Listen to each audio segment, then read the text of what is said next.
Alrighty, here we are in the next chapter called Uncle. What chapter number is that? Let's see, we have X, which means 10, V, which means 5, and two little I's. So X plus V, that's 10 plus 5. What's 10 plus 5? 10, 11, 12, 13, 14, 15. We have 15 plus 2. 15, 16, 17. Chapter 17 is Uncle. Let's begin. When they pulled into the fairgrounds, they could hear music and see the Ferris wheel turning in the sky. They could smell the dust of the racetrack where the sprinkling cart had moistened it. And they could smell hamburgers frying and see balloons aloft. They could hear sheep batting in their pens. An enormous voice over the loudspeaker said, "Attention, please! Will the owner of a Pontiac car, license number H2439, please move your car away from the fireworks shed?" "Can I have some money?" asked Fern. "Can I too?" asked Avery. "I'm going to win a doll by spinning a wheel, and it will stop at the right number," said Fern. "I'm going to steer a jet plane and make it bump into another one." "Can I have a balloon?" asked Fern. "Can I have a frozen custard? And a cheeseburger and some raspberry soda pop?" asked Avery. "You children be quiet till we get the pig unloaded," said Mrs. Arabelle. "Let's let the children go off by themselves," suggested Mr. Arabelle. "The fair only comes once a year." Mr. Arabelle gave Fern 2 quarters and 2 dimes. 2 quarters and 2 dimes. How much money is that? Let's see, the quarter is the big one, right? And that's worth 25 cents. The dime is the small one, the tiniest of them all, but it's worth 10 cents. So we have 2 quarters at 25 cents each. That means 2 quarters are 50 cents plus 2 dimes. 2 dimes, 2 dimes. If they're 10 each, 2 times 10 is 20. Or 10 plus 10 is 20. So here we have 2 quarters, which is 50 cents, plus 2 dimes. 50 cents, 60 cents, 70 cents. So Mr. Arabelle gave Fern 70 cents. He gave Avery 5 dimes and 4 nickels. 5 dimes and 4 nickels. 5 dimes dimes are the 10 cents one, the tiniest ones, right? 5 dimes. So we have 10, 20, 30, 40, 50. 5 dimes and 4 nickels. 50. Then we have 4 nickels. Nickels are the medium-sized ones, the kind that you kind of look like a quarter, but they're a little bit smaller. So 4 nickels are 5 cents each. So we have 5, 10, 15, 20. So 5 dimes, 50 cents, plus 20 cents equals 50, 60, 70. 5 dimes and 4 nickels. So Avery has 70 cents and Fern has 70 cents. They have the same amount. So Mr. Arabelle was fair to them and gave them both the same amount of spending money. "Now run along," he said, "and remember, the money has to last all day. Don't spend it all the first few minutes, and be back here at the truck at noontime so we can all have lunch together. And don't eat a lot of stuff that's going to make you sick to your stomachs." "And if you go into those swings," said Mrs. Arabelle, "you hang on tight. You hang on very tight. You hear me?" "And don't get lost," said Mrs. Zuckerman. "And don't get dirty. Don't get overheated," said their mother. "Watch out for the pickpockets," cautioned their father. Pickpockets is people who pick your pocket, people who reach into your pocket and steal what you have in there. Those are thieves. So they're saying, watch out for people who will reach into your pocket and steal your money. And don't cross the racetrack when the horses are coming, said Mr. Zuckerman. Do you think they're going to remember all of those warnings? I already forgot some of them myself. The children grabbed each other by the hand and danced off in the direction of the merry-go-round, toward the wonderful music and the wonderful adventure and the wonderful excitement into the wonderful midway, where there would be no parents to guard them and guide them, and where they could be happy and free and do as they pleased. Well, I really hope they took the advice of their parents since there's no parents in the area. Mrs. Arabelle stood quietly. Oh, check it out. Look at that artwork right there. What do we see? I like to start from the top. I see a balloon that got loose. And then is this the Ferris wheel they've been talking about? I think this is the Ferris wheel. Oh, good old American flag. We live in America, and that's a beauty. People with other countries will have their other countries' flags. But that's the American flag waving high in the sky. All right, now what else do we have here? Oh, these are the swings. Is that what Mrs. Arabelle was saying? Hold on tight when you're on there? Ah, look at there's kids in there too. More balloons? Oh, I see how one got loose. And let's see here. Oh, is this the merry-go-round? I remember from this type of top. Those would be the merry-go-round rides. There's a person walking toward the kids with a balloon in his hand. And this must be Fern and Avery holding hands in hand with the money in their pockets that their dad gave them, walking towards the fun. And watch them go. Then she sighed. Then she blew her nose. Do you really think it's all right? She asked. Well, they've got to grow up sometime, said Mr. Arabelle. And a fair is a good place to start, I guess. While Wilbur was being unloaded and taken out of his crate and into his new pig pen, crowds gathered to watch. They stared at the sign, Zuckerman's Famous Pig. Wilbur stared back and tried to look extra good. He was pleased with his new home. The pen was grassy and it was shaded from the sun by a shed roof.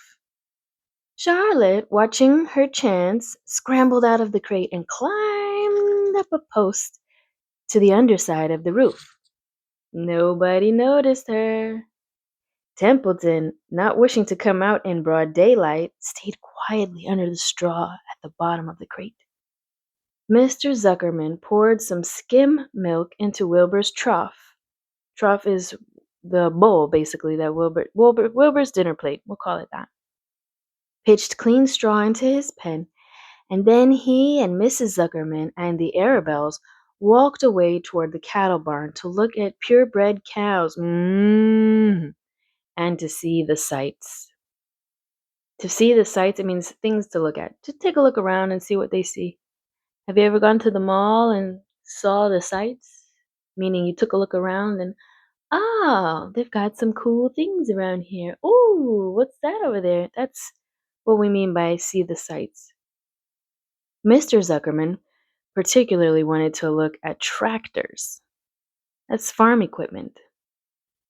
Mrs. Zuckerman wanted to see a deep freeze, which is a type of refrigerator where she could possibly put her jams and all those donuts she keeps making. Lurvy wandered off by himself, hoping to meet friends and have some fun on the midway. Shall we turn the page? Oh, you know I love drawings. That's Wilbur, and I guess he's found Charlotte. My goodness, though, Wilbur sure is changing in appearance, right? Doesn't he look different? He is huge. He's no longer that cute little piglet we met in the beginning of the book. And he's so furry. Look at that. He's got a beard.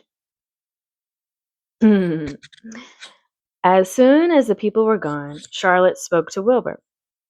It's a good thing you can't see what I see, she said. What do you see? Asked Wilbur. There's a pig in the next pen and he's enormous. What does enormous mean?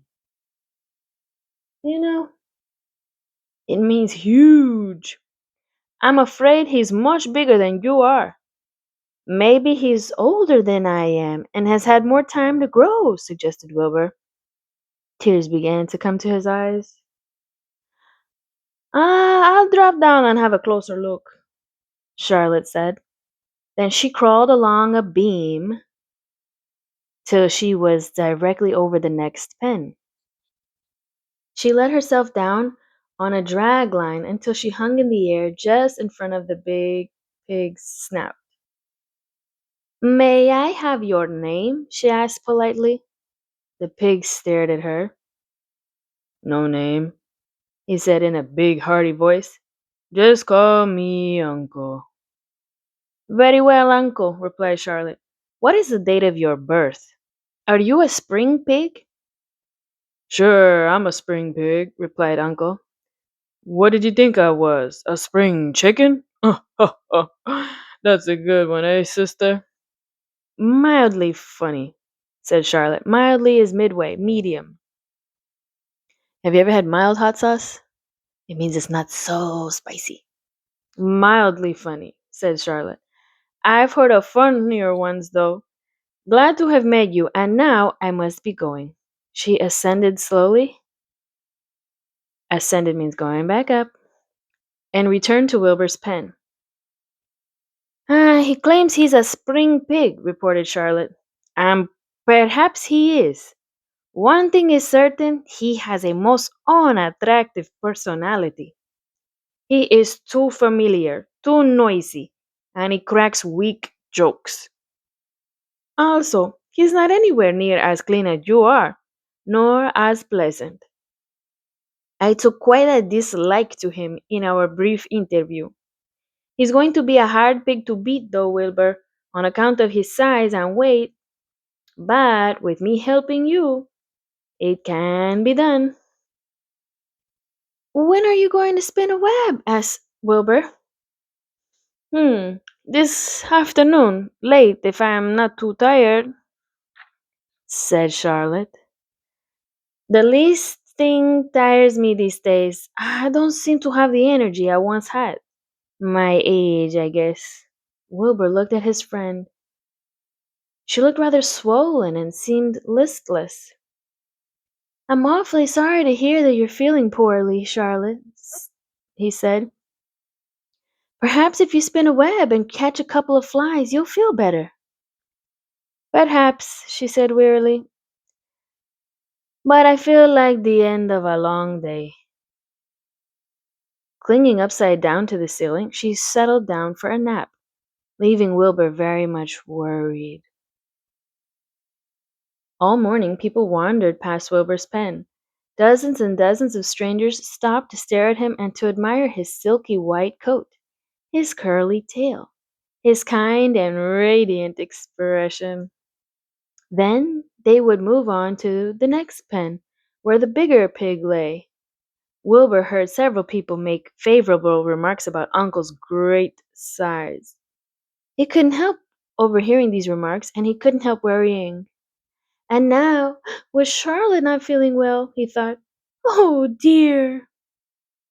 All morning, Templeton slept quietly under the straw. The day grew fiercely hot. At noon, the Zuckermans and the Arabelles returned to the pig pen. Then a few minutes later, Fern and Avery showed up. Hey, does anyone remember what time Mr. Arabelle told everyone to show up? It was noontime. Let's take a look back. Let's double check if we're right.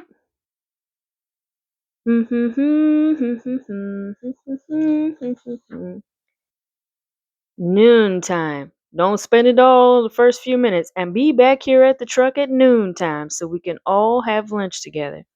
See, I was right. We left off on this page. Alrighty. The Arabelles returned to the pig pen. Then a few minutes later, Fern and Avery showed up. Fern had a monkey doll in her arms and was eating a Cracker Jack. Avery had a balloon tied to his ear and he was chewing a candied apple. The children were hot and dirty. Isn't it hot? Said Mrs. Zuckerman. It's terribly hot, said Mrs. Arable, fanning herself with an advertisement of a deep freeze. She must really want a refrigerator. One by one, they climbed into the truck and opened lunch boxes. The sun beat down on everything. Nobody seemed hungry. When are the judges going to decide about Wilbur? Asked Mrs. Zuckerman. Lurvy appeared, carrying an Indian blanket that he had won. I guess he won that Navajo blanket he was after all. That's awesome for Lurvy. I'm happy for him. That's just what we need, said Avery. A blanket. Of course it is, replied Lurvy, and he spread the blanket across the sideboards of the truck so that it was like a little tent. The children sat in the shade under the blanket and felt better. After lunch, they stretched out and fell asleep. Oh, I guess they took a little nap. The cool of the evening. All right, now we've got a new chapter number to learn, right? So X, V, I.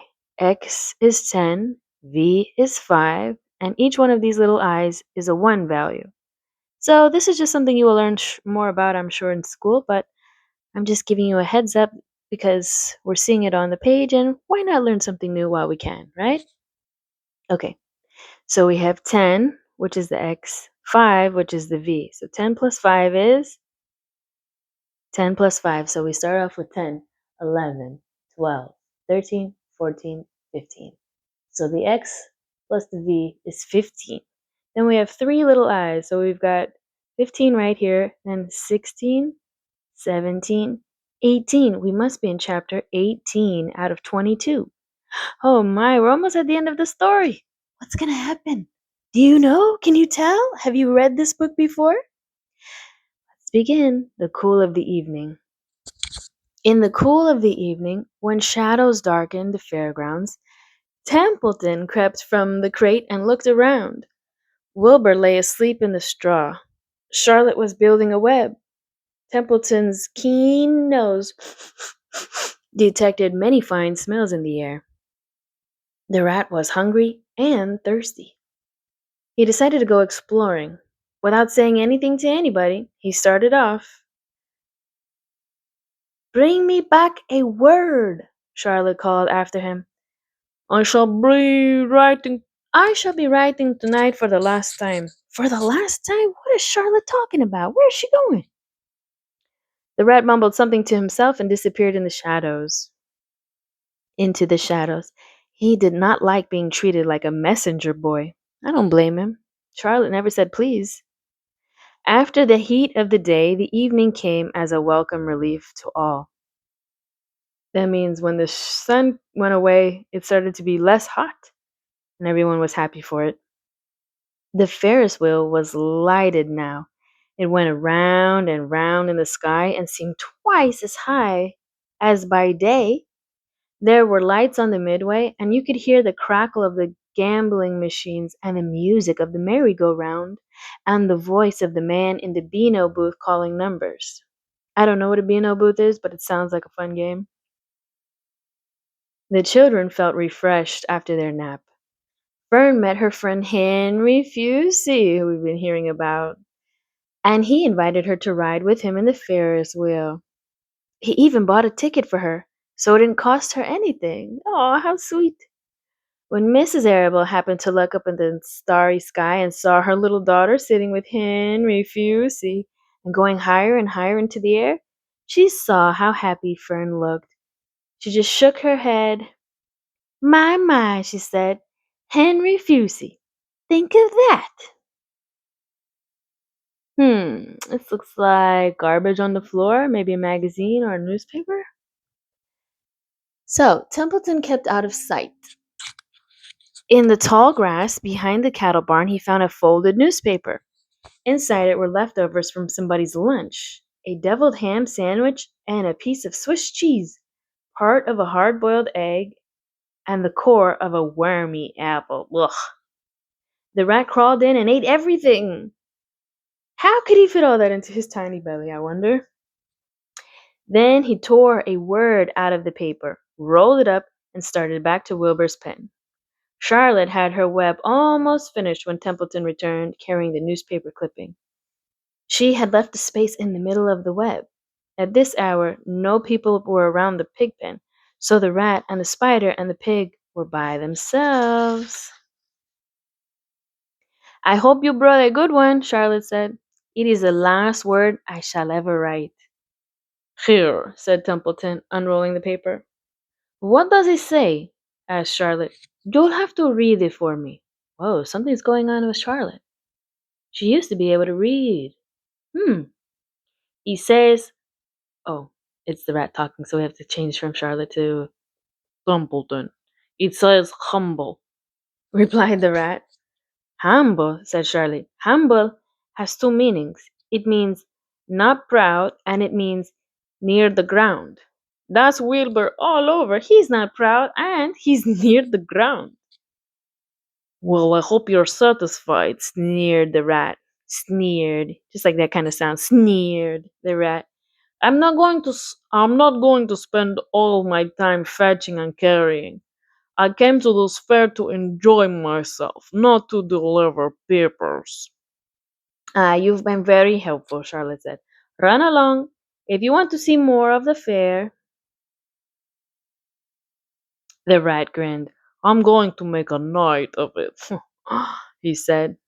The old sheep was right. This fair is a rat's paradise. What eating, what drinking, and everywhere good hiding and good hunting. Bye bye, my humble Wilbur. Fare thee well, Charlotte, you old schemer. This will be a night to remember in a rat's life.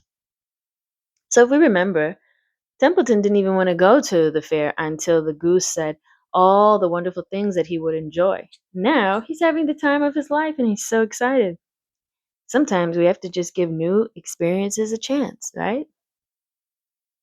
He vanished into the shadows. Charlotte went back to her work. It was quite dark now. In the distance, fireworks began going off, rockets scattering fiery balls in the sky. By the time the Arabelles and the Zuckermans and Lurvy returned from the grandstand, Charlotte had finished her web. The word humble was woven neatly in the center. Nobody noticed it in the darkness. Everyone was tired and happy. Oh, there goes Simpleton. Fern and Avery climbed into the truck and lay down. They pulled the Indian blanket over them. Lurvy gave Wilbur a forkful of fresh straw. Mr. Arabelle patted him. Time for us to go home, he said to the pig. See you tomorrow. Oh, so they're going to leave him. The grown-ups climbed slowly into the truck, and Wilbur heard the engine start, and then heard the truck moving away in low speed. He would have felt lonely and homesick had Charlotte not been with him.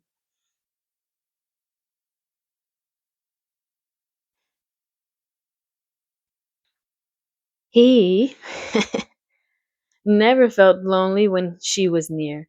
In the distance, he could still hear the music of the merry-go-round, and she was dropping off to sleep. As she was dropping off to sleep, he spoke to Charlotte. Sing me that song again, about the dung and the dark, he begged. Not tonight, she said in a low voice. I'm too tired. Her voice didn't seem to come from her web. Wow, she left her web. Where are you? Asked Wilbur. I can't see you.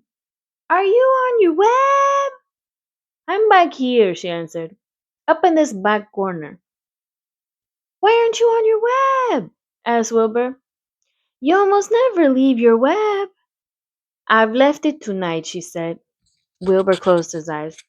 Charlotte, he said after a while, do you really think Zuckerman will let me live and not kill me when the cold weather comes? Do you really think so? Of course, said Charlotte. You are a famous pig, and you are a good pig. Tomorrow you will probably win a prize. The whole world will hear about you. Zuckerman will be proud and happy to own such a pig. You have nothing to fear, Wilbur, nothing to worry about. Maybe you'll live forever. Who knows? And now, go to sleep.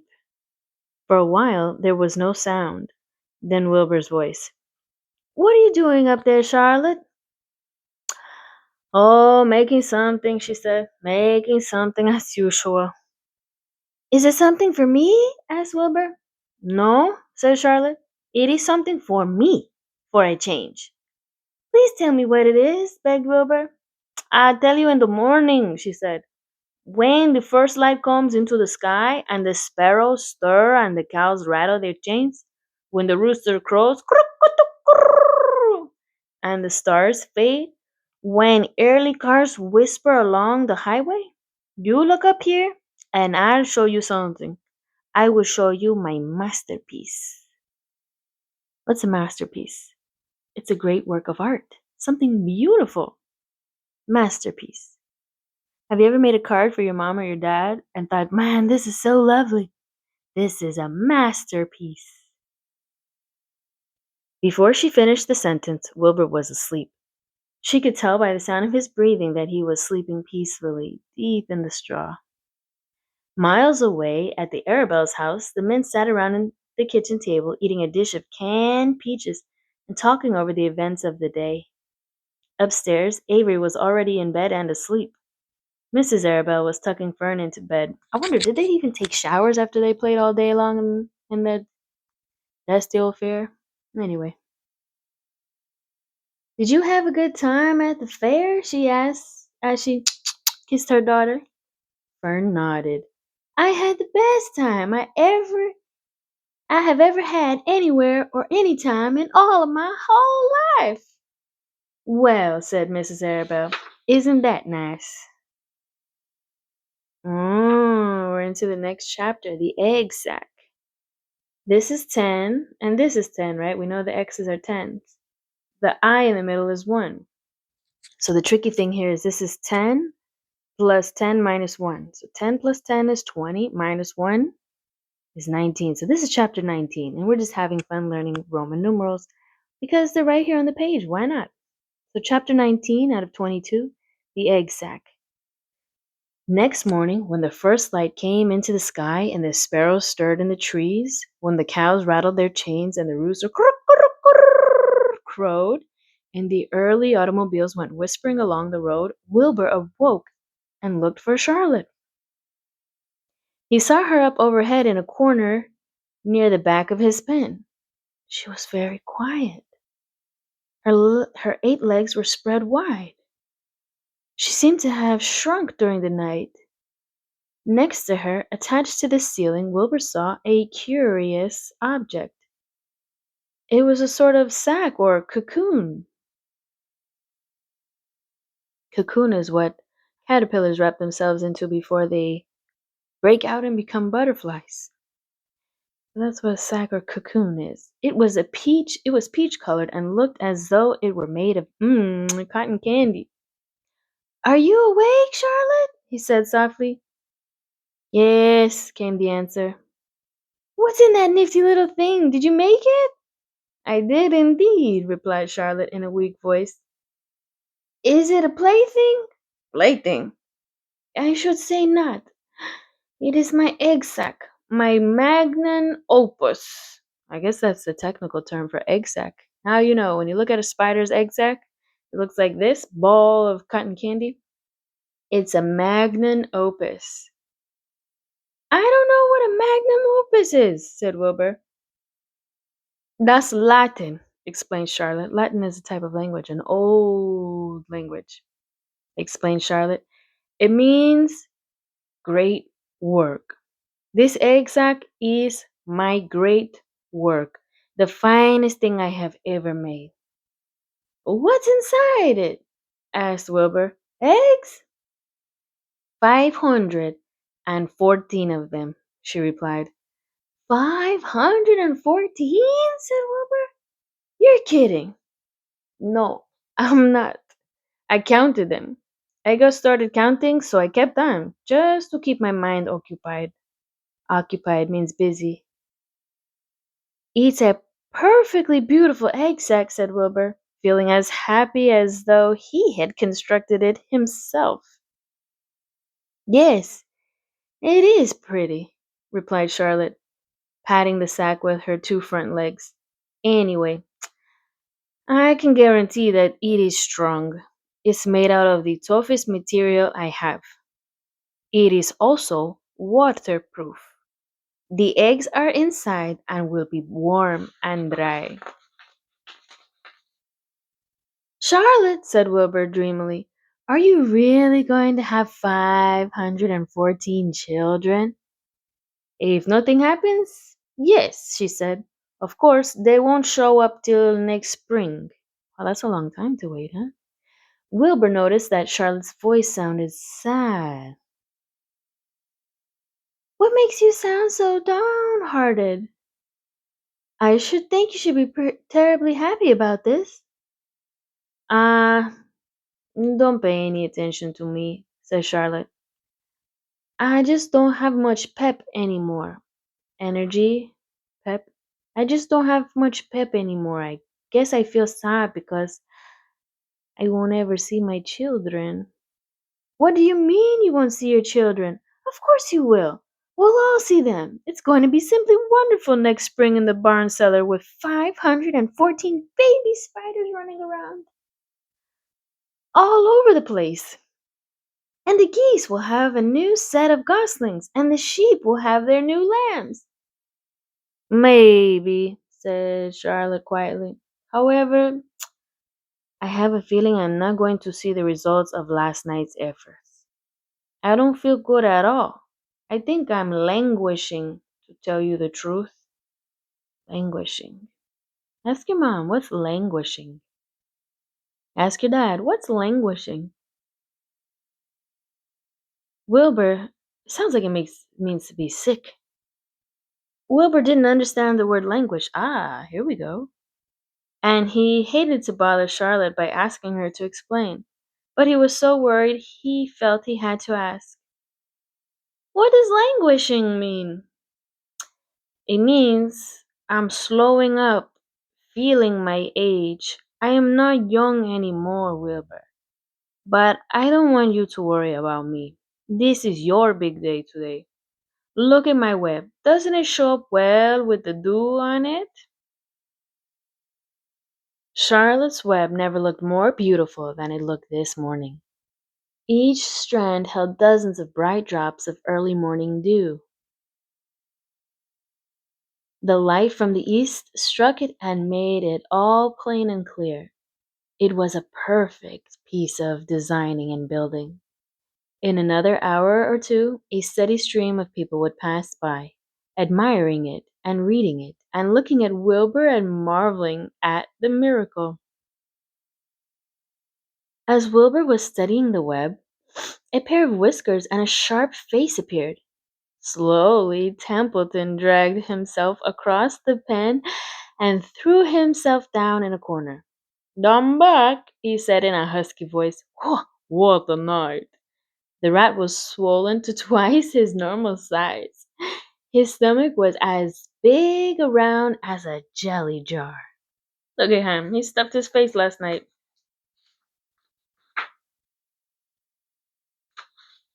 Hmm. Here we go. What a night, he repeated hoarsely. What feasting and carousing! A real gorge! I must have eaten the remains of 30 lunches. 30 lunches? Wow. Never have I seen such leavings, and everything well ripened and seasoned with the passage of time and the heat of day. Oh, it was rich, my friends, rich. You ought to be ashamed of yourself, said Charlotte in disgust. It would serve you right if you had an acute attack of indigestion. Wow, I don't know why Charlotte's in a bad mood, but she is. Don't worry about my stomach, snarled Templeton. It can handle anything. And by the way, I've got some bad news. As I came past that pig next door, the one that calls himself Uncle, I noticed a blue tag on the front of his pen. That means he won first prize. I guess you're licked, Wilbur. Bad luck. I guess you're out of luck, Wilbur. You might as well relax. Nobody is going to hang any metal on you. Furthermore, I wouldn't be surprised if Zuckerman changes his mind about you. Wait till he gets craving, for some fresh pork and smoked ham and crisp bacon. He'll take the knife to you, my boy. Be still, Templeton, said Charlotte. You're too stuffed and bloated to know what you're saying. Don't pay attention to him, Wilbur. Wilbur tried not to think about what the rat had just said. He decided to change the subject. Templeton, said Wilbur, if you weren't so dopey, you would have noticed that Charlotte has made an egg sac. She's going to become a mother. For your information, there are 514 eggs in that peachy little sack. Is this true? Asked the rat, eyeing the sack suspiciously. Suspiciously. Not sure about it. Kind of leery, kind of scared, kind of nervous about it. Yes, it's true, said Charlotte. Congratulations, murmured Templeton. This has been a night. He closed his eyes, pulled some straw over himself, and dropped off into a deep sleep. Wilbur and Charlotte were glad to be rid of him for a while. At 9 o'clock, Mr. Arabelle's truck rolled into the fairgrounds and came to a stop at Wilbur's pen. Everybody climbed out. Look, cried Fern. Look at Charlotte's Web. Look what it says. The grown-ups and the children joined hands and stood there, studying the new sign. Humble, said Mr. Zuckerman. Now isn't that just the word for Wilbur? Everyone rejoiced. Everyone celebrated to find that the miracle of the web had been repeated. Wilbur gazed up lovingly into their faces. He looked very humble and very grateful. Fern winked at Charlotte. Lurvy soon got busy. He poured a bucket of warm slops into the trough food bowl, and while Wilbur ate his breakfast, Lurvy scratched him gently with a smooth stick. Wait a minute, cried Avery. Look at this. He pointed to the blue tag on Uncle's pen. This pig has won first prize already. The Zuckermans and the Arabelles stared at the tag. Miss Zuckerman began to cry. Nobody said a word. They just stared at the tag. Then they stared at Uncle. Then they stared at the tag again. Larrabee took out an enormous handkerchief and blew his nose very loud. So loud, in fact, that the noise was heard by stable boys over at the horse barn. Can I have some money? Asked Fern. I want to go out in the midway. You stay right where you are, said her mother. Tears came to Fern's eyes. What's everybody crying about? Asked Mr. Zuckerman. What's everybody crying about? Asked Mr. Zuckerman. Let's get busy. Edith, bring the buttermilk. Mrs. Zuckerman wiped her eyes with her handkerchief. Handkerchief is just a cloth napkin that you don't throw away. She went to the truck and came back with a gallon jar of buttermilk. Bath time, said Zuckerman cheerfully. He and Mrs. Zuckerman, Avery, climbed into Wilbur's pen. Avery slowly poured buttermilk on Wilbur's head and back, and as it trickled down his sides and cheeks, Mr. and Mrs. Zuckerman rubbed it into his hair and skin. Passerbys stopped by to watch. Passerbys are people who walking by, and as they walked by, they stopped to watch. Pretty soon, quite a crowd had gathered. Wilbur grew beautifully white and smooth. This morning the sun shone through his pink ears. He isn't as big as the pig next door, remarked one bystander, but he's cleaner. That's what I like. So do I, said another man. He's humble too, said a woman reading the sign on the web. Everybody who visited the pig pen had a good word to say about Wilbur. Everyone admired the web, and of course, nobody noticed Charlotte. Suddenly, a voice was heard on the loudspeaker. Attention, please, it said. Will Mr. Homer Zuckerman bring his famous pig to the judge's booth in front of the grandstand? A special award will be made there in 20 minutes. Everyone is invited to attend. Crate your pig, please, Mr. Zuckerman, and report to the judge's booth promptly. Oh, for a moment after this announcement, the Arabelles and the Zuckermans were unable to speak or move. Then Avery picked up a handful of straw and threw it high in the air and gave a loud yell. The straw fluttered down like confetti into Fern's hair. Mr. Zuckerman hugged Mrs. Zuckerman. Mr. Arabelle kissed Mrs. Arabelle. Avery kissed Wilbur. Avery kissed Wilbur? Well, that's interesting. Lurvy shook hands with everybody. Fern hugged her mother. Avery hugged Fern. Mrs. Arabelle hugged Mrs. Zuckerman. Up overhead in the shadows of the ceiling, Charlotte crouched unseen, her front legs encircling her egg sac. Her heart was not beating as strongly as usual, and she felt weary and old. But she was sure at last that she had saved Wilbur's life, and she felt peaceful and contented, satisfied, happy. Oh, here's a drawing that I love. This is everybody cheering. Oh, and look at Avery doing a handstand. That's pretty cool. So if you think about it, at first they saw the bigger pig uncle with a blue tag saying he won first place, which meant that Wilbur didn't win first place if somebody else had first place. But what they didn't know was that they would be getting a special announcement for a special reward. So they good thing that they got Wilbur clean instead of being sad and going home because then they would have missed the opportunity. "We have no time to lose," shouted Mr. Zuckerman. "Lurvy, help with the crate." "Can I have some money?" asked Fern. "You wait," said Mrs. Arabelle. "Can't you see everybody's busy?" "Put that empty buttermilk jar into the truck," commanded Mr. Arabelle. Avery grabbed the jar and rushed to the truck. "Does my hair look all right?" asked Mrs. Zuckerman.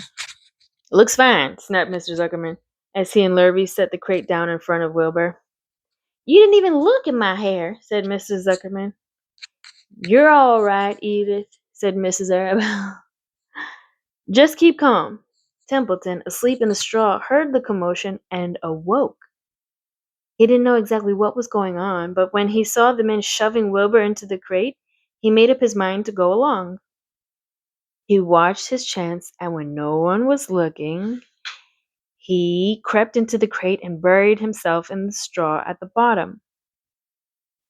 "All ready, boys?" cried Mr. Zuckerman. "Let's go!" He and Mr. Arabelle and Lurvy and Avery grabbed the crate and boosted it over the side of the pen and up into the truck. Fern jumped aboard and sat on top of the crate.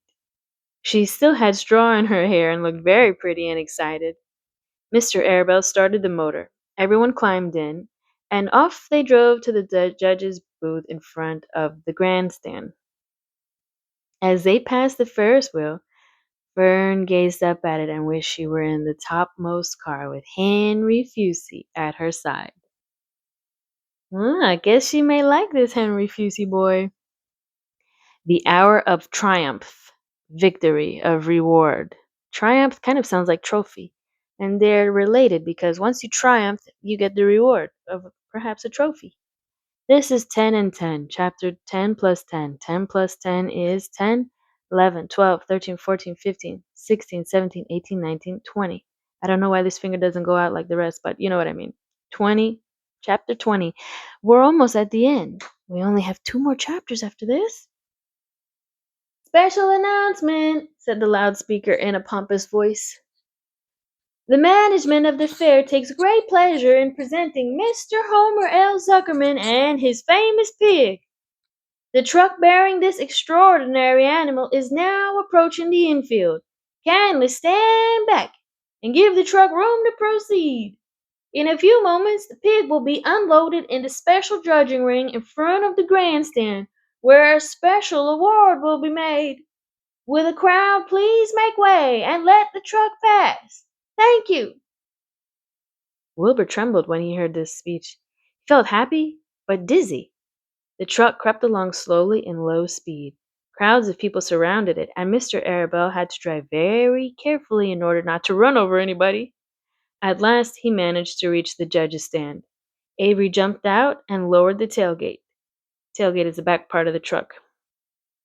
"I'm scared to death," whispered Mrs. Zuckerman. "Hundreds of people are looking at us." Cheer up, replied Mrs. Arabelle. This is fun. Unload your pig, please, said the loudspeaker. All together now, boys, said Mr. Zuckerman. Several men stepped forward from the crowd to help lift the crate. Oh, that was nice of them. Avery was the busiest helper of all. Tuck your shirt in, Avery, cried Mrs. Zuckerman, and tighten your belt. Your pants are coming down. Can't you see I'm busy? Replied Avery in disgust. Look, Fern cried, pointing. There's Henry. Don't shout, Fern, said her mother, and don't point. Can I please have some money? Asked Fern. Henry invited me to go on the Ferris wheel again, only I don't think he has any money left. He ran out of money. Mrs. Arabelle opened her bag. Here, she said, here is 40 cents. Now don't get lost, and be back at our regular meeting place by the pig pen very soon. She didn't give her a time, though, this time. Fern raced off, ducking and dodging through the crowd, in search of Henry. The Zuckerman pig is now being taken from his crate, boomed the voice of the loudspeaker. Stand by for an announcement. Dumpleton crouched under the straw at the bottom of the crate. What a lot of nonsense, muttered the rat. What a lot of fuss about nothing. Over in the pig pen, silent and alone, Charlotte rested. Her two front legs embraced the egg sack. Charlotte could hear everything that was said on the loudspeaker. The words gave her courage. This was her hour of triumph. That sounds familiar. Is that the name of the chapter? The Hour of Triumph? As Wilbur came out of the crate, the crowd clapped and cheered. Yeah! Mr. Zuckerman took off his cap and bowed. Lurvy pulled his big handkerchief from his pocket and wiped the sweat from the back of his neck. We know what a handkerchief is. It's a napkin you don't throw away, made of cloth instead of paper. Avery knelt in the dirt by Wilbur's side, busily stroking him and showing him off. He was petting the pig. Mrs. Zuckerman and Mrs. Arabelle stood on the running board of the truck. Ladies and gentlemen, said the loudspeaker, we now present Mr. Homer L. Zuckerman's distinguished pig. The fame of this unique animal has spread to the far corners of the earth, attracting many valuable tourists to our great state. Many of you will recall that never to be forgotten day last summer when the writing appeared mysteriously on the spider's web in Mr. Zuckerman's barn, calling the attention of all and sundry to the fact that this pig was completely out of the ordinary. Is that sundry? This miracle has never been fully explained, although learned men have visited the Zuckerman pig pen to study and observe the phenomenon. In the last analysis, we simply know that we are dealing with supernatural forces here, and we should all feel proud and grateful. In the words of the spider's web, ladies and gentlemen, this is some pig. Wilbur blushed. He stood perfectly still and tried to look his best. This magnificent animal, continued the loudspeaker, is truly terrific. Look at him, ladies and gentlemen. Note the smoothness of the whiteness of the coat. Observe the spotless skin and healthy pink glow of ears and snout. It's the buttermilk, whispered Mrs. Arabelle to Mrs. Zuckerman. Note the general radiance of this animal. Then remember the day when the word radiant appeared clearly on the web.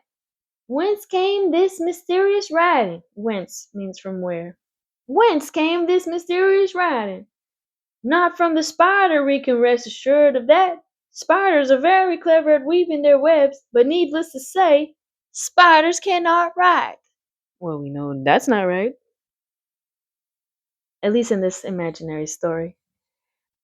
Oh, they can't they? Murmured Charlotte to herself.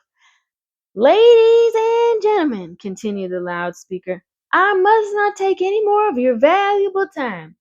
On behalf of the governors of the fair, I have the honor of awarding a special prize of $25 to Mr. Zuckerman, together with a handsome bronze medal suitably engraved, means carved in, Have you ever engraved in the sand or the snow your name or some design? In token of our appreciation of the part played by this pig, this radiant, this terrific, this humble pig, in attracting so many visitors to our great county fair. Wow, $25 and a bronze medal engraved? That's not bad. Wilbur had been feeling dizzier and dizzier through this long complimentary speech. When he heard the crowd begin to cheer and clap again, he suddenly fainted away. His legs collapsed. His mind went blank, and he fell to the ground unconscious. Wow. What's wrong? Asked the loudspeaker. What's going on, Zuckerman? What's the trouble with your pig? Avery was kneeling by Wilbur's head, stroking him. Mr. Zuckerman was dancing about, fanning him with his cap. He's all right, cried Mr. Zuckerman. He gets these spells. He's modest and can't stand praise. Well, we can't give a prize to a dead pig, said the loudspeaker. It's never been done. He isn't dead, hollered Zuckerman. He's fainted. He gets embarrassed easily. Run for some water, Lurvy. Lurvy sprang from the judge's ring and disappeared. Templeton poked his head from the straw. He noticed that the end of Wilbur's tail was within reach. Templeton grinned. I'll tend to this, he chuckled. He took Wilbur's tail in his mouth and bit it just as hard as he could bite. The pain revived Wilbur. Revived means brought back to life. You see that? Revived. Revived. Revived Wilbur. In a flash, he was back on his feet. Ouch! He screamed. Hooray! Yelled the crowd. He's up! The pig's up! Good work, Zuckerman! That's some pig! Everyone was delighted. Hey, there goes Avery with Wilbur, who's down for the count. Fainted and passed out. And look! That's Templeton, who bit his tail as hard as he could. And I'm not sure, but this might be Charlotte way up here. Looks like it. It's the only spot that has a sack, huh? Mr. Zuckerman was the most pleased of all. He sighed with relief. Nobody had seen Templeton. The rat had done his work well. And now one of the judges climbed into the ring with the prizes. He handed Mr. Zuckerman two $10 bills and a $5 bill. Well, two tens is 10 and 20, and then a $5 bill is 25. So that's the $25 he was promised. Then he tied the medal around Wilbur's neck. Then he shook hands with Mr. Zuckerman while Wilbur blushed. Avery put out his hand, and the judge shook hands with him too. The crowd cheered, "Yeah! Woohoo!" A photographer took Wilbur's picture. A great feeling of happiness swept over the Zuckermans and the Arabelles. This was the greatest moment in Mr. Zuckerman's life. It is deeply satisfying to win a prize in front of a lot of people. As Wilbur was being shoved back into the crate, Lurvy came charging through the crowd carrying a pail of water. His eyes had a wild look. Without hesitating a second, he dashed the water at Wilbur. In his excitement, he missed his aim, and the water splashed all over Mr. Zuckerman and Avery. They got soaking wet. For goodness sake, bellowed Mr. Zuckerman, who was really drenched. Drenched means soaked with water. What ails you, Lurvy? Can't you see the pig is all right? You asked for water, said Lurvy meekly. I didn't ask for a shower bath, said Mr. Zuckerman. The crowd roared with laughter. Finally, Mr. Zuckerman had to laugh too. And of course, Avery was tickled to find himself so wet. And he immediately, before we turn the page, there's a photographer taking a photo of the pig with the medal. Oh, look at how proud. And there goes the moolah, the money, the crowd watching. And that must be Avery and Mr. Zuckerman. So Avery was tickled to find himself so wet, and he immediately started to act like a clown. He pretended he was taking a shower bath. He made faces and danced around and rubbed imaginary soap under his armpits. Then he dried himself with an imaginary towel. Avery, stop it, cried his mother. Stop showing off. But the crowd loved it. Avery heard nothing but the applause. Applause, clapping. He liked being a clown in a ring with everybody watching in front of a grandstand. When he discovered there was still a little water left in the bottom of the pail, he raised the pail high in the air and dumped the water on himself and made faces. The children in the grandstand screamed with appreciation. Means they liked it. At last things calmed down. Wilbur was loaded into the truck. Avery was led from the ring by his mother and placed on the seat of the truck to dry off. The truck, driven by Mr. Arabelle, crawled slowly back to the pig pen. Avery's wet trousers made a big wet spot on the seat. Last day. We're in chapter 10, 10, 1. 10, 10, 1. 10 plus 10 is 20, plus another 1 is 21. Well, we only have 22 chapters, so I wonder, what does this mean for our adventure? What ends up happening to Wilbur? Charlotte and Wilbur were alone. The families had gone to look for Fern. Templeton was asleep. Wilbur lay resting after the excitement and strain of the ceremony. His medal still hung from his neck. By looking out of the corner of his eye, he could see it. Charlotte, said Wilbur after a while, why are you so quiet? I like to sit still, she said. I've always been rather quiet. Yes, but you seem specially so today. Do you feel all right? A little tired, perhaps, but I feel peaceful. Your success in the ring this morning was, to a small degree, my success. Your future is assured, certain. You will live secure and safe, Wilbur. Nothing can harm you now. These autumn days will shorten and grow cold. The leaves will shake loose from the trees and fall. Christmas will come and the snows of winter. You will live to enjoy the beauty of the frozen world. For you mean a great what? A great deal to Zuckerman, and he will not harm you ever. Winter will pass, the days will lengthen, the ice will melt in the pasture pond, the song sparrow will return and sing, the frogs will awake, the warm wind will blow again. She's talking about seasons changing. All these sights and sounds and smells will be yours to enjoy, Wilbur. This lovely world, these precious days. Charlotte stopped. A moment later, a tear came to Wilbur's eye. Oh, Charlotte, he said, to think that when I first met you, I thought you were cruel and bloodthirsty. When he recovered from his emotion, he spoke again. Why did you do all of this for me? He asked. I don't deserve it. Never done anything for you. You have been my friend, replied Charlotte. That in itself is a tremendous thing. Tremendous thing, big. That in itself is a big thing. I wove my webs for you because I liked you. After all, what's a life anyway? We're born, we live a little while, we die. A spider's life can't help being something of a mess, with all this trapping and eating flies. By helping you, perhaps I was trying to lift up my life a trifle. Little. Heaven knows anyone's life can stand a little of that.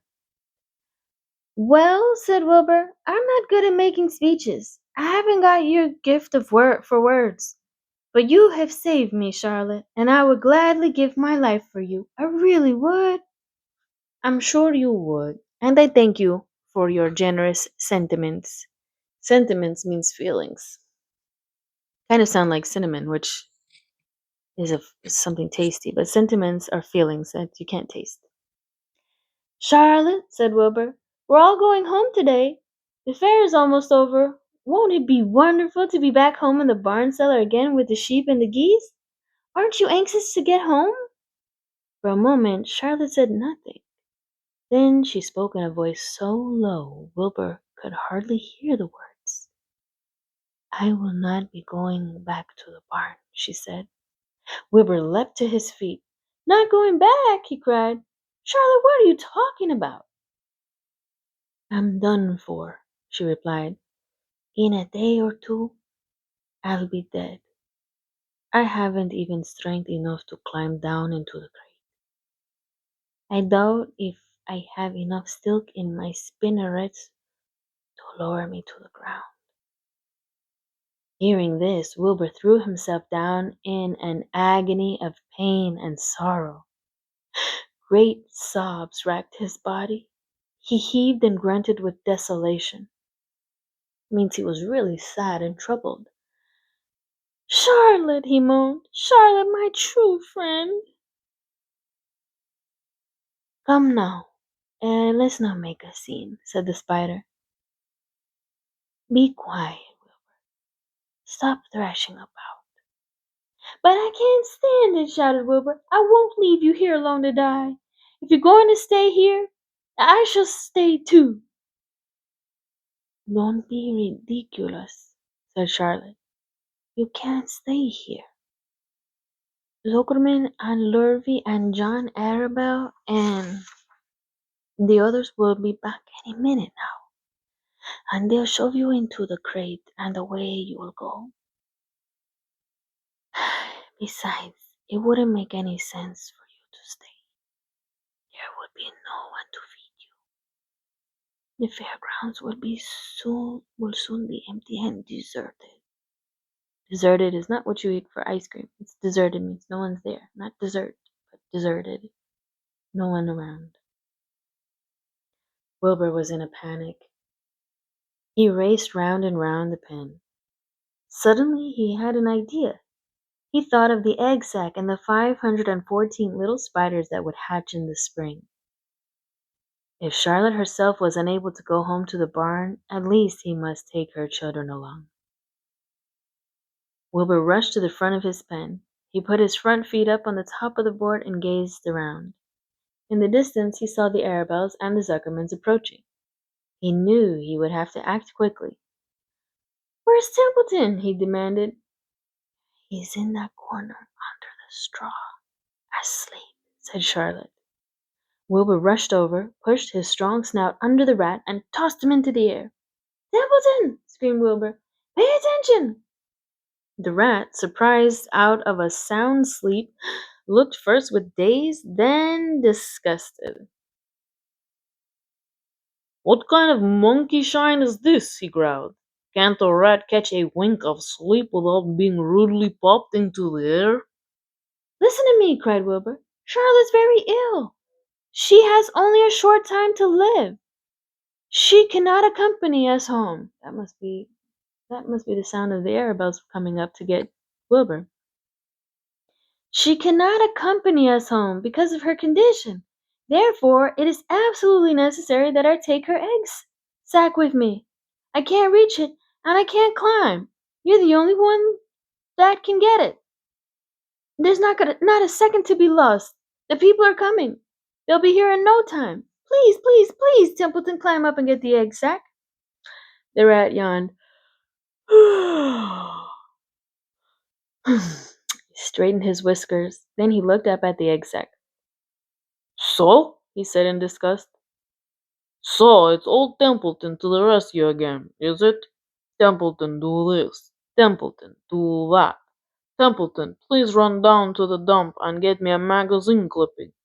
Templeton, please lend me a piece of string so I can spin a web. Oh, hurry, said Wilbur. Hurry up, Templeton. But the rat was in no hurry. He began imitating Wilbur's voice. So, it's hurry up, Templeton, is it? He said. Ho, ho. And what thanks do I ever get for these services? I would like to know. Never a kind word for old Templeton, only abuse and wisecracks and side remarks. Never a kind word for a rat. Templeton, said Wilbur in desperation, if you don't stop talking and get busy, all will be lost, and I will die of a broken heart. Please climb up. Templeton lay back in the straw. Wow, Templeton was really not helping when it came down to it, but they've asked him for help over and over again, so I understand. Lazily, he placed his forepaws behind his head and crossed his knees in an attitude of complete relaxation. Die of a broken heart, he mimicked. How touching. My. I notice that it's always me you come to when in trouble.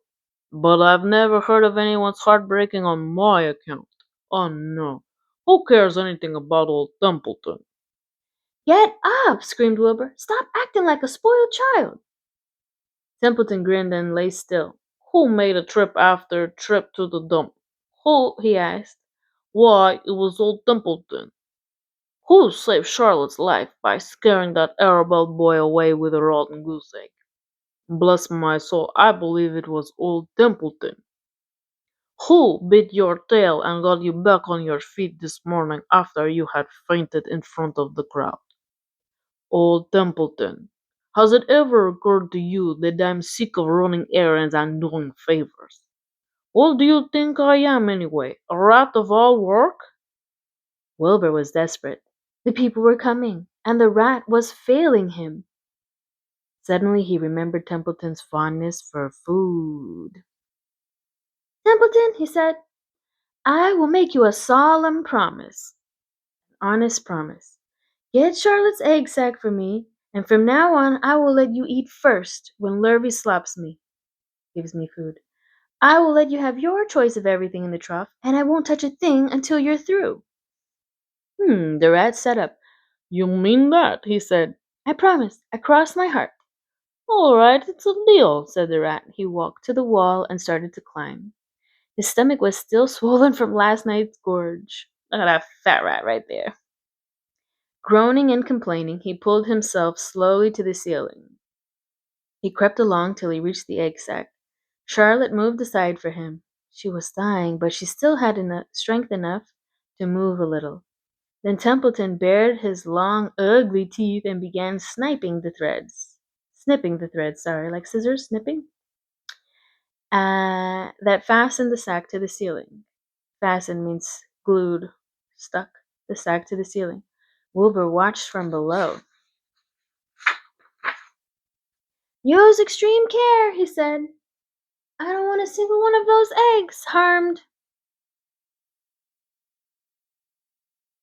In my mouth, complained the rat. It's worse than caramel candy.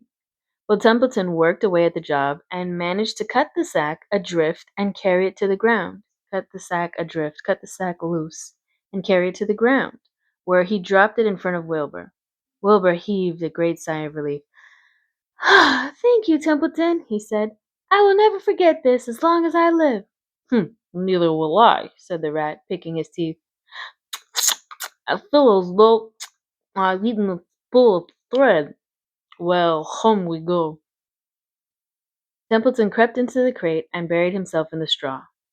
He got out of sight just in time. Lurvy and John Arabelle and Mr. Zuckerman came along at that moment, followed by Mrs. Arabelle and Mrs. Zuckerman and Avery and Fern.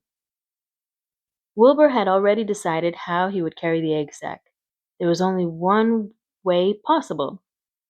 He carefully took the little bundle in his mouth and held it there on top of his tongue. He remembered what Charlotte had told him, that the sack was waterproof and strong. It felt funny on his tongue and made him drool a bit, and of course he couldn't say anything. But as he was being shoved into the crate, he looked up at Charlotte and gave her a wink. She knew he was saying goodbye in the only way he could, and she knew her children were safe.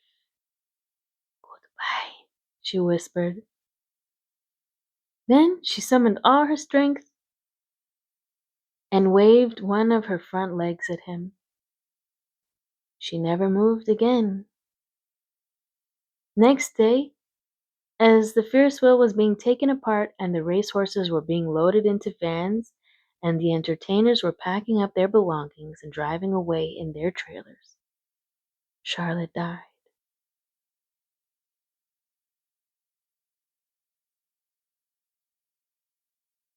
The fairgrounds were soon deserted. The sheds and buildings were empty and forlorn, forgotten. The infield was littered with bottles and trash. Nobody of the hundreds of people that had visited the fair knew that a gray spider had played the most important part of all. No one was with her when she died.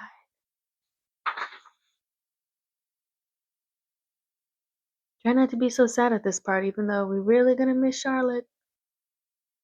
A warm wind. Chapter 22. Out of 22 chapters, we've reached the end. 10 plus 10 plus 1 plus 2. 10, 21, 2. Chapter 22. A warm wind. And so Wilbur came home to his beloved manure pile in the barn cellar. His was a strange homecoming. Around his neck he wore a medal of honor. In his mouth he held a sack of spider's eggs. There was no place like home, Wilbur thought as he placed Charlotte's 514 unborn children carefully in a safe corner.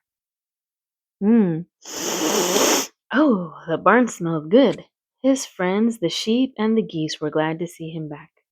The geese gave him a noisy welcome. Congratulations, they cried. Nice work. Mr. Zuckerman took the medal from Wilbur's neck and hung it on a nail over the pig pen, where visitors could examine it. Wilbur himself could look at it whenever he wanted to. In the days that followed, he was very happy. He grew to a great size. He no longer worried about being killed, for he knew that Mr. Zuckerman would keep him as long as he lived. Wilbur often thought of Charlotte. A few strands of her old web still hung in the doorway. Every day Wilbur would stand and look at the torn, empty web, and a lump would come to his throat. No one had ever had such a friend, so affectionate, so loyal, so skillful. The autumn days grew shorter. Lurvy brought the squashes and the pumpkins in from the garden and piled them on the barn floor where they wouldn't get nipped on frosty nights. The maples and birches turned bright colors, and the wind shook them and they dropped their leaves one by one to the ground. Under the wild apple trees in the pasture, the red little apples lay thick on the ground, and the sheep gnawed them, chewed on, and the sheep gnawed them. It's a GN word, and I know you're thinking gna would be how you pronounce it, but n is how you say it.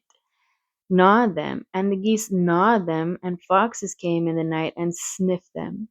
One evening, just before Christmas, snow began falling. It covered house and barn and fields and woods. Wilbur had never seen snow before. When morning came, he went out and plowed the drifts in his yard for the fun of it. Fern and Avery arrived, dragging a sled. Oh, they're about to have some fun, huh? They coasted down the lane and out onto the frozen pond in the pasture. Coasting is the most fun there is, said Avery. The most fun there is, retorted Fern, repeated. Is when, oh, thought of. The most fun there is, retorted Fern, is when the Ferris wheel stops and Henry and I are in the top car. And Henry makes the car swing and we can see everything for miles and miles and miles. Goodness, are you still thinking about that old Ferris wheel? Said Avery in disgust. The fair was weeks ago. I think about it all the time, said Fern, picking snow from her ear. After Christmas, the thermometer dropped to 10 below zero. Cold settled on the world. The pasture was bleak and frozen. The cows stayed in the barn all the time now, except on sunny mornings when they went out and stood in their barnyard in the lee of the straw pile. The sheep stayed near the barn, too, for protection. While they were thirsty, they ate snow. The geese hung around the barnyard the way boys hang around a drugstore, and Mr. Zuckerman fed them corn and turnips to keep them cheerful. Many, many, many thanks, they always said when they saw food coming. Templeton moved indoors when winter came. His ratty home under the pig trough was too chilly, so he fixed himself a cozy nest in the barn behind the grain bins. He lined it with bits of dirty newspaper and rags, and whenever he found a trinket or a keepsake, he carried it home. Trinket, something small and like a souvenir, or a keepsake. He carried it home and stored it there. He continued to visit Wilbur 3 times a day, exactly at mealtime, and Wilbur kept the promise he made. Wilbur let the rat eat first. Then, when Templeton couldn't hold another mouthful, Wilbur would eat.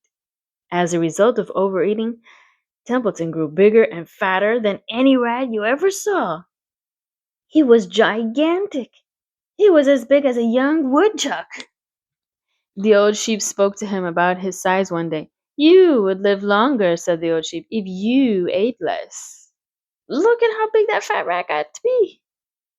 And this must be the sheep that spoke to him. Ha! Who wants to live forever? Sneered the rat. I am naturally a heavy eater, and I get untold satisfaction from the pleasure of the feast. He patted his stomach, grinned at the sheep, and crept upstairs to lie down. All winter, Wilbur watched over Charlotte's egg sack as though he were guarding his own children. He had scooped out a special place in the manure for the sack, next to the board fence. On very cold nights, he lay so that his breath would warm it.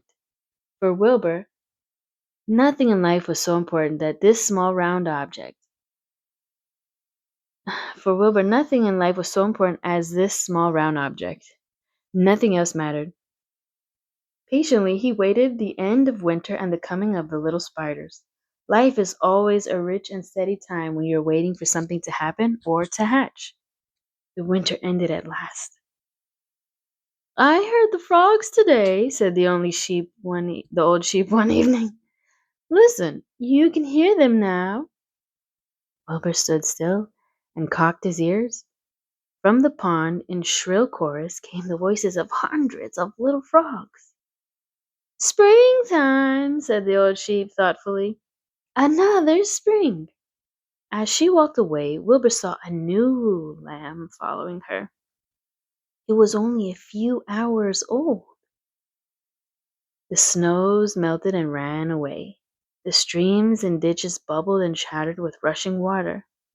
A sparrow with a streaky breast arrived and sang. The light strengthened. The mornings came sooner. Almost every morning there was another new lamb in the sheepfold. This must be the time of year where spring arrives and all the new babies come forward. The goose was sitting on 9 eggs. Oh, remember last time she had 7? Let's take a look. Yeah. Alrighty. Now we're talking. Okay. The goose was sitting on 9 eggs. The sky seemed wider and a warm wind blew. The last remaining strands of Charlotte's old web floated away and vanished, disappeared. One fine sunny morning, after breakfast, Wilbur stood watching his precious sack. He wasn't thinking of anything much. As he stood there, he noticed something move. He stepped closer and stared.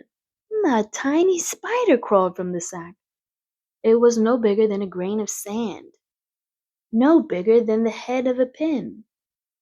Its body was gray with a black stripe underneath.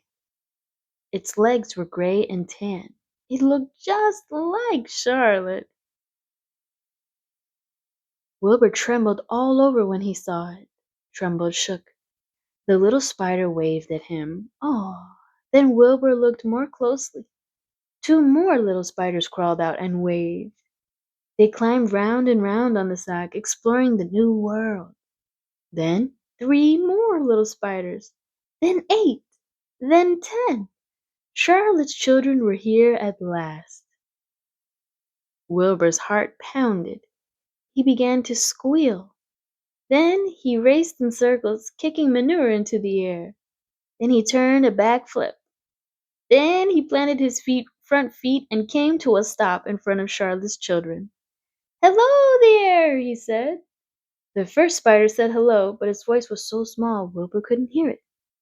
I am an old friend of your mother's, said Wilbur. I'm glad to see you. Are you all right? Is everything all right? That's so nice of Wilbur. He's kind of like an uncle. The little spiders waved their forelegs at him. Wilbur could see by the way they acted that they were glad to see him. Is there anything I can get you?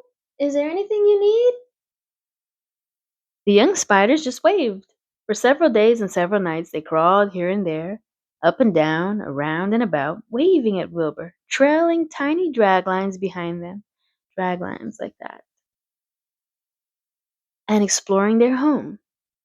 There were dozens and dozens of them. Wilbur couldn't count them, but he knew that he had a great many new friends.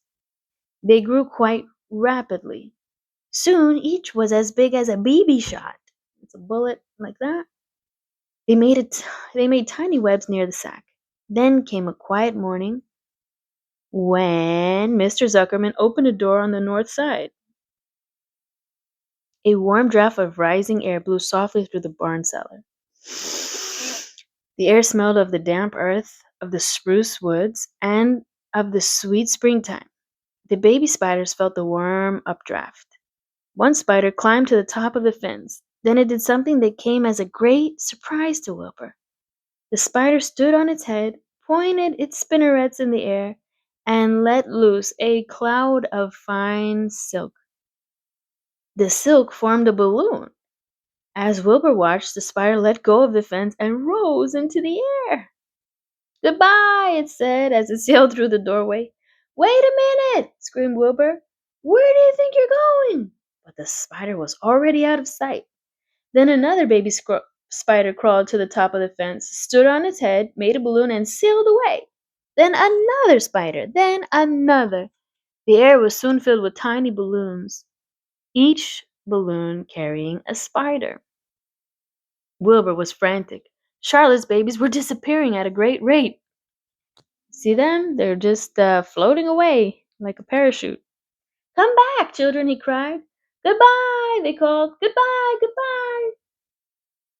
At last, one little spider took time enough to stop and talk to Wilbur before making its balloon. We're leaving here on the farm updraft. This is our moment for setting forth. We are aeronauts, and we are going out into the world to make webs for ourselves. But where? Asked Wilbur. Wherever the wind takes us. High, low, near, far, east, west, north, south, we take to the breeze. We go as we please. Are all of you going? Said Wilbur. You can't all go. I will be left alone with no friends. Your mother wouldn't want that to happen, I'm sure. The air was now so full of balloonists that the barn cellar looked almost as though a mist had gathered. Like that, right? Balloons by the dozen were rising, circling, and drifting away through the door, sailing off on the gentle wind. Cries of goodbye, goodbye, goodbye came weakly to Wilbur's ears. He couldn't bear to watch any more. In the sorrow, he sank to the ground and closed his eyes. This seemed like the end of the world, to be deserted by Charlotte's children, deserted, left alone by Charlotte's children. Wilbur cried himself to sleep. Oh, poor Wilbur, he's really going through a lot. When he woke, it was late afternoon. He looked at the egg sack. It was empty. He looked into the air. The balloonists were gone. Then he walked drearily to the doorway where Charlotte's web used to be. He was standing there, thinking of her, when he heard a small voice. Salutations, it said. I'm up here. So am I, said another tiny voice. So am I, said a third voice. Three of us are staying. We like this place, and we like you. Wilbur looked up. At the top of the doorway, three small webs were being constructed. Let's count. 1, 2, 3. On each web, working busily, was one of Charlotte's daughters. Can I take this to mean, asked Wilbur, that you have definitely decided to live here in the barn cellar and that I'm going to have 3 friends? You can indeed, said the spiders. What are your names, please? Asked Wilbur, trembling with joy. I'll tell you my name, replied the first little spider, if you tell me why you're trembling.